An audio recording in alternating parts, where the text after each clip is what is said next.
This is an era that will be written about, recorded, and discussed by future generations. It's called the Fourth Industrial Revolution. And what makes it different from the previous three industrial revolutions is the huge amount of technology and communications that have suddenly all come together at the same time. And what is happening is we're struggling to keep pace with that. We are deluged by the huge amounts of information that we are receiving on a daily basis. But hidden within that information is reports, a series of reports from companies like Forbes, from Udemy, from Harman, which are giving us an insight into actually what's happening within society itself. What is happening which we don't know, and is what I call technology's unintended consequences, will have a major impact on humanity as we move forward. You see, what's happening is that we don't understand what is actually happening all at the same time. And we don't have the time to step back and just stop and assess the actions that we're taking. You see, what we have is we have future generations that are depending on us to make the right decisions. But have we got the information? Do we have the time just to consider those? So what I want to talk to you about is three things that are relevant and hot topics at the moment in terms of business, and one of them has a societal implication as well, just to give you a sense of where I'm actually bringing this. These hot topics, they're regular on the business list, and you will find them in any of the top challenges that business leaders have. So anyway, let me start off. The first one, and of the three, what we have is employee retention stroke experience. The second one is a cybercrime. And the third one, I'm just going to keep. It's on the lips of everybody these days, but I'm just going to keep as a little secret towards the end. I came home one day, and I looked at the television screen, and there were all these little fingerprints on it. What's going on here? And so it took ages just to get them on. I was wondering what that's all about. Now, I had to remember the grandchildren had been up in the house, but why were they over the television? And I know they're attracted by colours, so they really have a tendency to stand and nearly become part of the television screen. But it was only about 2 days later, I saw my grandson Scott, who was about 3 years of age, come into the room, go over to the television screen, and start pressing it. His expectation was it would be interactive. And the next thing, he was dragging his fingers across as if he could just move it to another place. So we had to explain, we don't have a television of that quality these days. But what I found was quite interesting in terms of my granddaughter and the smart devices in her home was that he can hack into nearly every one of them at 3 years of age. And what they did discover was that in terms of having just to be a bit savvy around children, they're very good at pressing a button and getting somebody on the far end of the line who's wondering what the hell is going on. And hopefully you're not discussing personal matters about that. So you have to be very, very careful in terms of what your children are doing with these devices. But these devices are intuitive. I have a niece, and she didn't realize it at the time, but she's created a problem for herself. Herself and her husband are big Android fans. Little did they realize when they called their daughter Alexa, that when they call her, it triggers the system. And it has caused more problems. And really now, they're taking a pattern and then changing what deep code. So, what I'm saying is, I want you to think, when you go to any sort of new device out there, you open it up, and not like the old days. If you remember the old days, you've got a manual with it. Yeah. Now, I hate manuals. To be quite honest, I hate manuals. It took about 3 pages just to turn this device on. And what ended up happening for people like me, and loads of others that I know in a similar vein, who are not that sort of techy people, we got about 20% functionality out of the device because we couldn't be arsed trying to get into the rest of it. My son on the other hand reads it from cover to cover. So as a default, we now go to him. We need it. What the great news around technology is, and we're delighted to discover, is there's no manual. It's intuitive. And if you don't really know what's going on, you can go onto YouTube or even Winterform and very quickly find out how to use it. And that's fine. That's absolutely fine, and there's no problem with that. Except, and this is where the unintended consequences of technology kick in. From speaking with business owners, business leaders, and also reading the reports, and certainly one from Udemy called Stretching in the Workplace 2018, what you will discover is that as business leaders, we are very, very keen to introduce new technology to improve productivity, to improve profits, and to make everybody's life a lot better. However, what's happening is there's a drop in investment in terms of the training that comes behind it. So this is being validated on a continuous basis from these reports coming in. And the unintended consequences of what actually is happening is that staff are now being presented with new forms of technology with the presumption from management that it's intuitive, when in fact it's a lot more complicated than you might actually imagine. And so people now are taking a number of different ways of dealing with this. Number one is they're now pestering the people around them, which is interfering with their workday and is creating a drop in productivity. Many of these sort of technologies are a bit more sophisticated than just going simply online to look up a YouTube video and, hey, presto, here I am back in the full swing of operating this. On top of that, management is not actually monitoring the usage of the technology within their own organization. And so what you're now having is a drop in productivity from the person who's supposed to be using the technology, a drop in productivity from the overall organization, when in fact a small investment would make a huge, substantial difference to what's going on.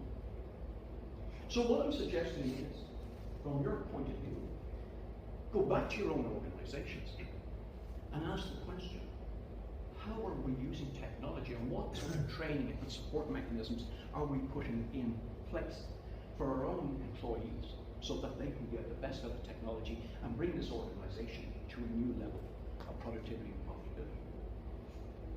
Speaking of technology, I'm a great fan of the smartphone. I just think they're absolutely fans.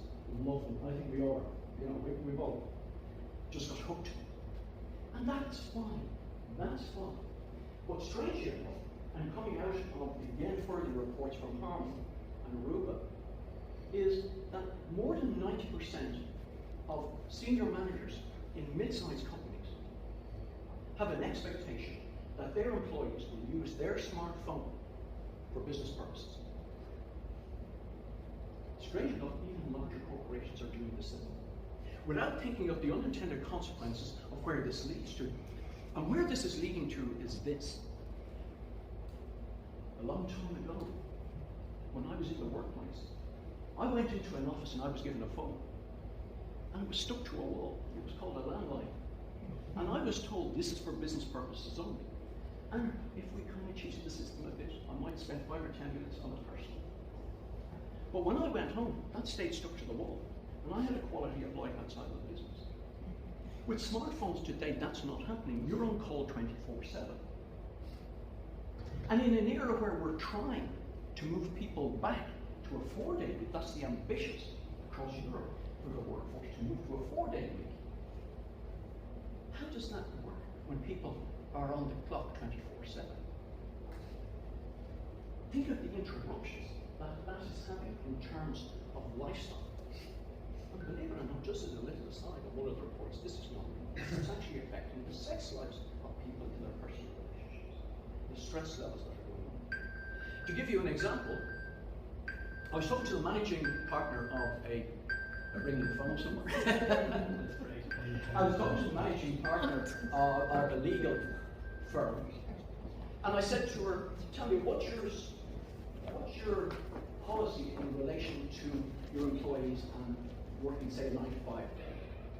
Alec, I can tell you, we run a 9 to 5 office. I make sure at 5 o'clock every day, people are sent home.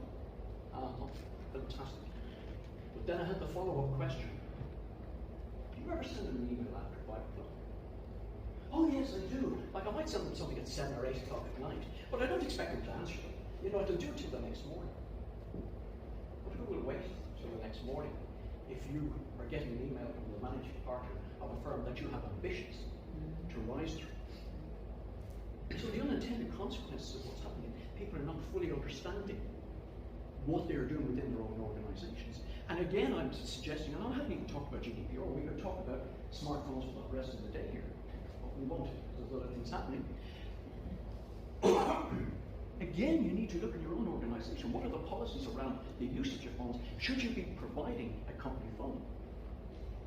If you look at what's happening, particularly with millennials and Generation Z, is they are using their smartphones in the office for more than 2 hours a day on social media for their own personal use. That's a drop in productivity for your firm. Even worse is they're swapping between social media and activities they're doing for the company, so they're not fully focused in. What's happening those 2 hours? How are they making up those 2 hours every day? Well, I'll tell you, they're rushing through the projects even quicker. The net result being the outputs are of a poorer quality, and your reputation is actually on low. So have a look at the policies and what's happening in your own organization. Would it not make more sense to provide smart technology at the company expense and get them to leave it in the office as they go home? Let me move on to cybercrime. Last year in the UK, the cost of cybercrime, and cybercrime would be anything from database infiltration, IP theft, and fraud, and a myriad of other things. That cybercrime in the UK amounted to, wait for it, £17 billion. £17 billion, of which 14 billion was accounted for by small to medium-sized businesses. Now, the reason the other 3 billion just was for large organizations is because they have the resources to put in place proper security protocols and update them on a continuous basis. Now, if you want to understand where that 14 billion is broken up, 130,000 companies were attacked at an average cost of £65,000 each. Now, I remember in my business, £65,000 was a lot of money. What would be the impact to your business of that sort of hit? In fact, in the States, what they've discovered now is small to medium-sized businesses who come under cyber attack, 60% of them go out of business within 6 months of that attack. But you see, what we have is we have a very sort of naive view on crime, particularly sort of through the internet. We would have seen the early versions of it through letters and we would have smiled. Well, I'm taking more of the emails, and this is what we're used to seeing coming in, particularly if you haven't come under attack or your bank has come under attack.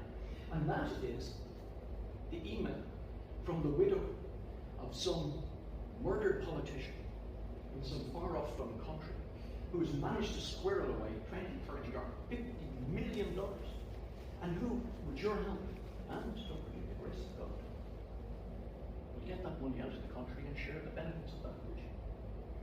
And so we smile when we think of the naivety of that. But in fact, cybercrime has become much more sophisticated. I was speaking to the managing partner of another legal firm. I seem to be speaking to a lot of legal firms, but anyway, that's the way life works. And he was telling me they were one press of a button away from transferring 110,000 euros to a bogus account.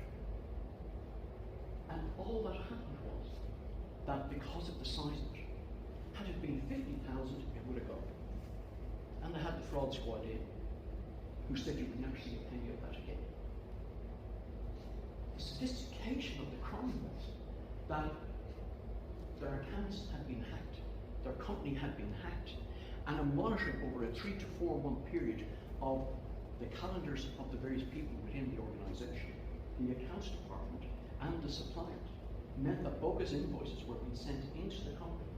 A rapport had been built up with the accounts department, and this trail of documentation needed to get this paid had all been duly looked after.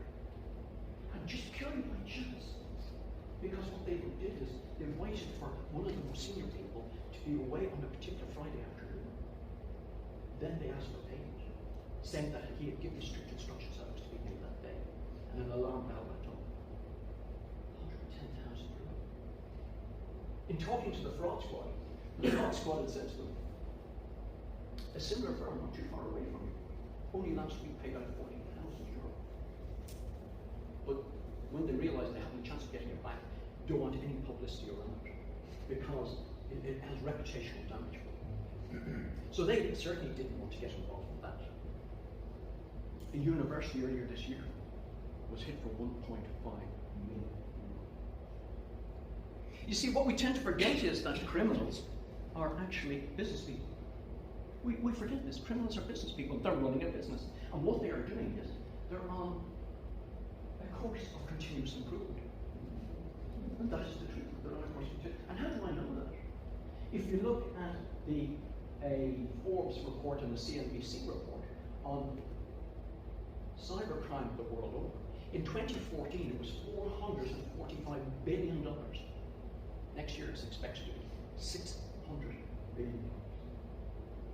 So, continuous improvement pays in business, as you see from our criminal friends. So what's happening in your own organisation? As I said, in larger organisations, there's security protocols, there's investment made to protect the integrity of the organisation, its data, and everything around it. But the question I'm asking you is, what's happening in your own organisation? Do you have somebody who specialises in security and knowledge? And if you don't, should you be now looking to bring them in? Because what would be the effect of an attack like that on your organisation? Could you sustain it? What would be the reputational impact on your firm if you had an attack like that? As I said, just to lighten it up a bit, so serious, just to lighten it up a bit, what I said is, I'm going to bring up the last subject, which is a bit of a surprise, and some of this is very good, but not much very well. And you'll have to excuse the pun. I'm talking about vaping. If people remember why vaping came out, and vaping is a relatively new technology, the purpose of vaping is very much to get people who smoke standard cigarettes to step down to a less harmful way of smoking as a program to get off cigarettes completely. And it made sense. And there's been a mad rush to go vaping. I see people vaping all over the place. The unintended consequence, actually, is quite the reverse. The stats on smoking are actually rising. To use another pun, they're absolutely rising. And people who never smoked before are taking up smoking because of the flavours that are involved in vaping.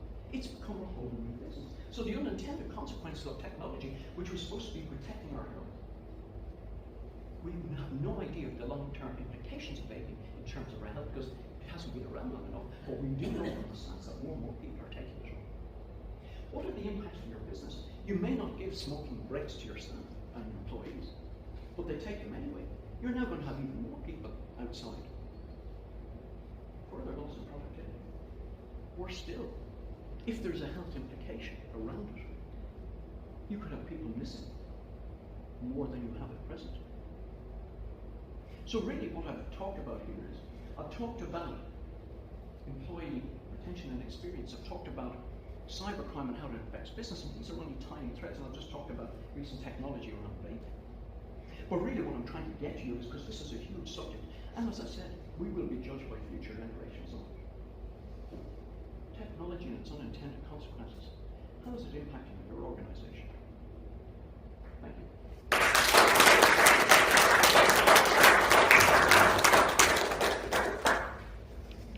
Thank you very much, Alec. Yeah. Insightful.